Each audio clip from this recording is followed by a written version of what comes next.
오늘은 신명기 23장 말씀을 가지고 거룩한 공동체라고 하는 제목으로 묵상 나눔하도록 하겠습니다. 1절로 우리 봉독하겠습니다. 고안이 상한 자나 음경이 잘린 자는 여호와의 총회에 들어오지 못하리라. 사생자는 여호와의 총회에 들어오지 못하리니 10대 이르기까지도 여호와의 총회에 들어오지 못하리라. 암몬 사람과 모압 사람은 여호와의 총회에 들어오지 못하리니 그들에게 속한 자는 10대뿐 아니라 영원히 여호와의 총회에 들어오지 못하리라.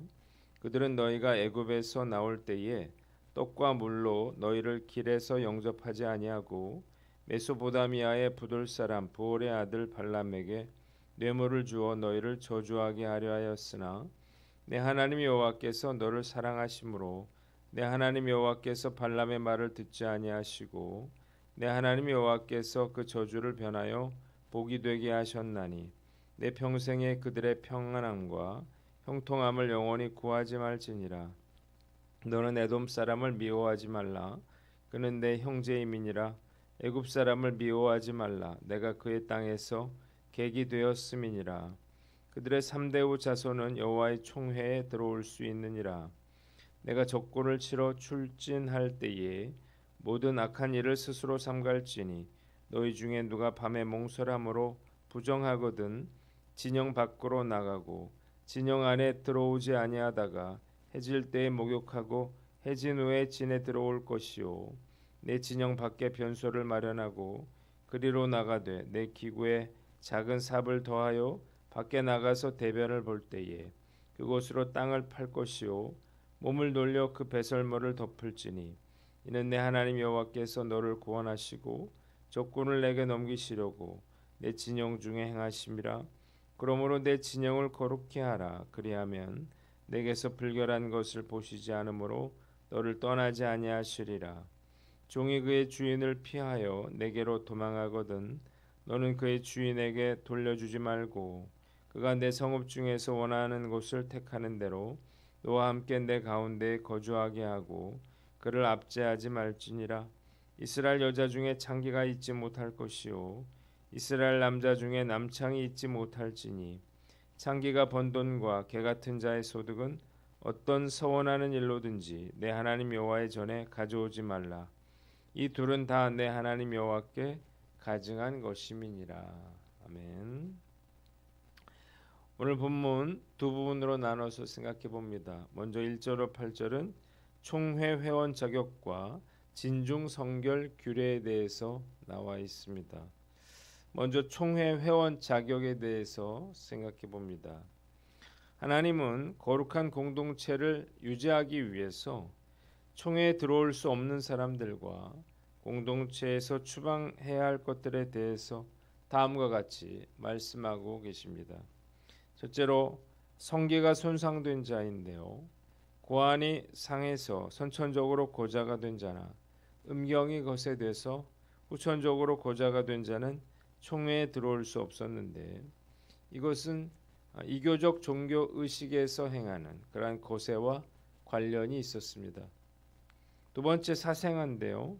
사생아는 정상적인 결혼 관계에서 태어나지 못한 자를 말하죠. 이런 자는 주의 총회에 회원이 될 수가 없었습니다.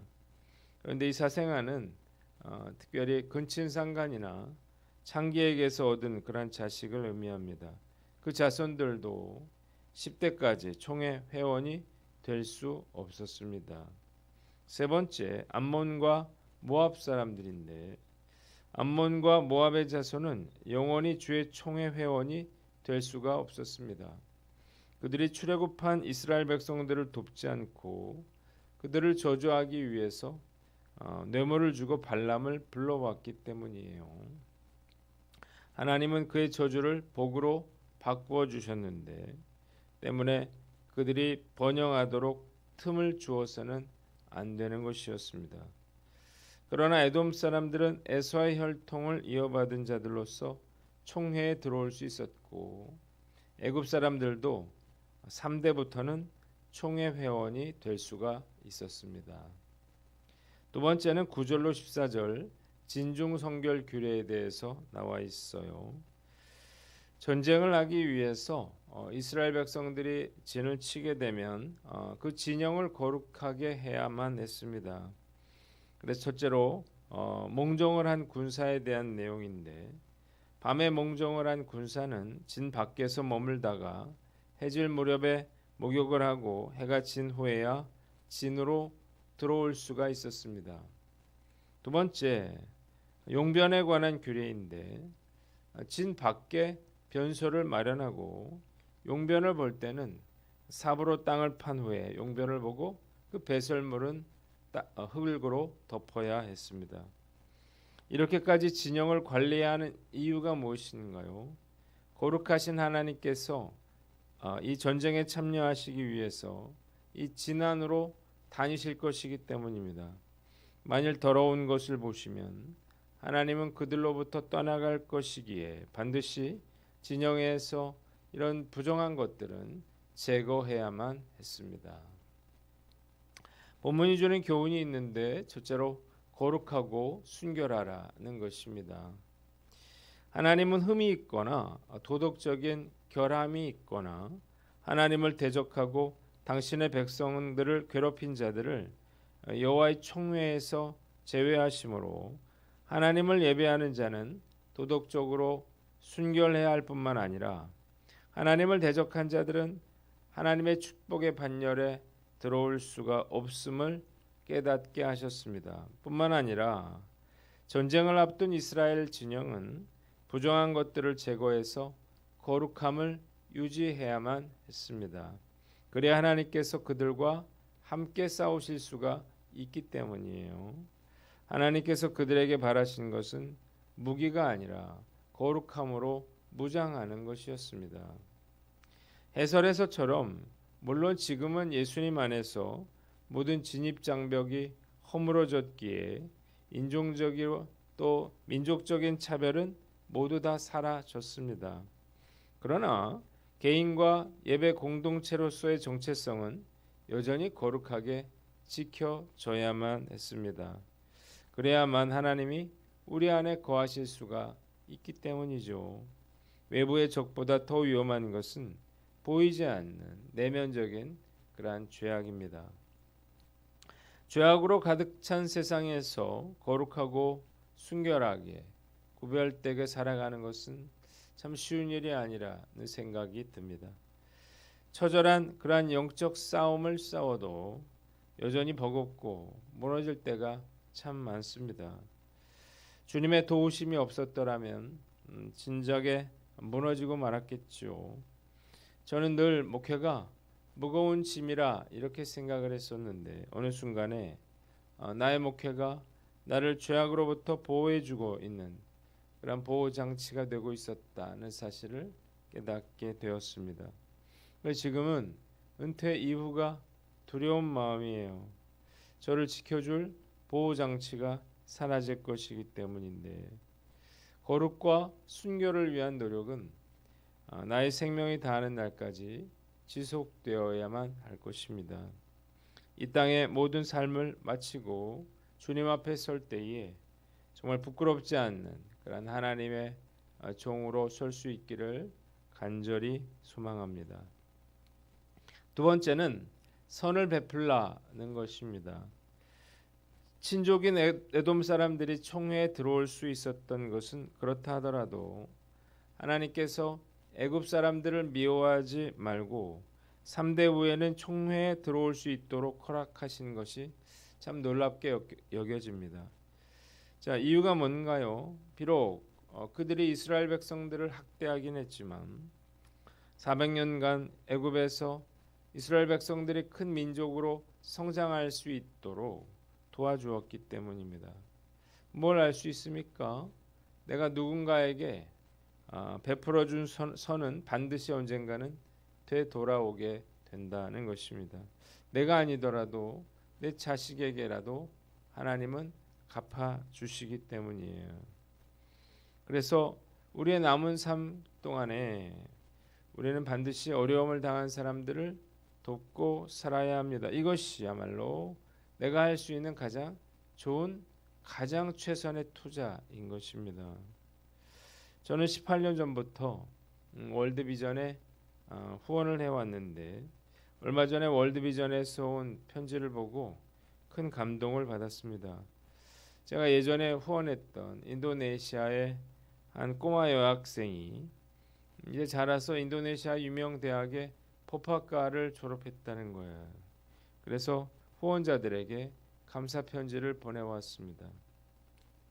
정말로 기쁘고 감사한 일이 아닐 수 없는데 앞으로도 내가 도와야 할 사람들은 누구인가를 늘 생각하면서 작은 선을 베풀며 살아갈 것을 다짐해 봅니다.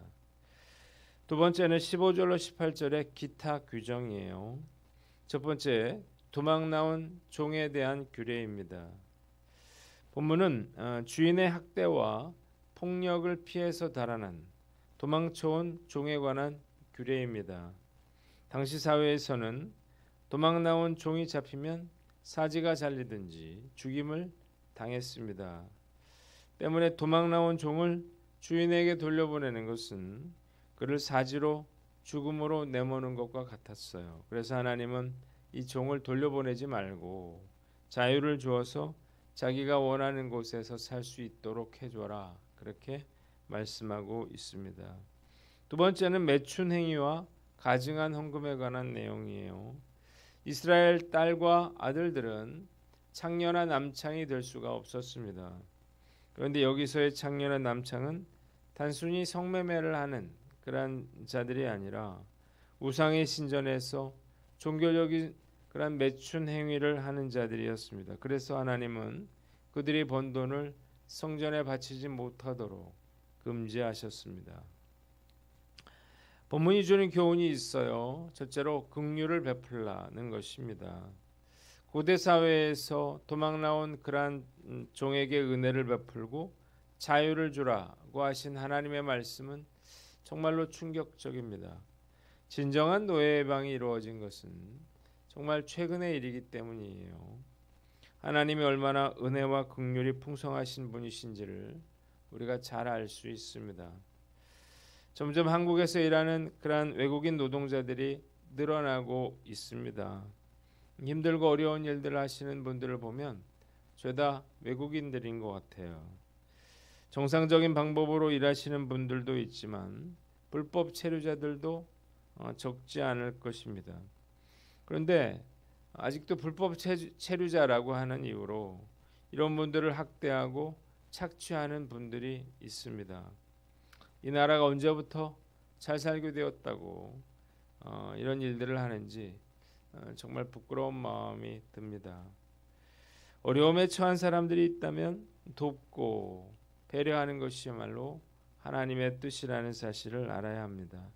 오늘 난 어떤가 살펴보고 그들도 하나님께서 사랑하시는 영혼이라고 하는 사실을 알고 사회적인 약자들에게 하나님의 긍휼과 자비를 베풀며 살아가는 저와 여러분들 되시기를 주님의 이름으로 축원합니다.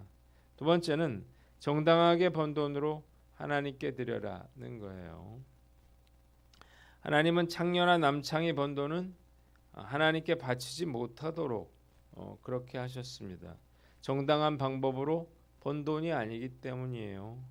만일 그들의 돈이 하나님께 바쳐질 수 있다면 하나님께서 우상 숭배와 음행을 허용하는 셈이 되겠죠.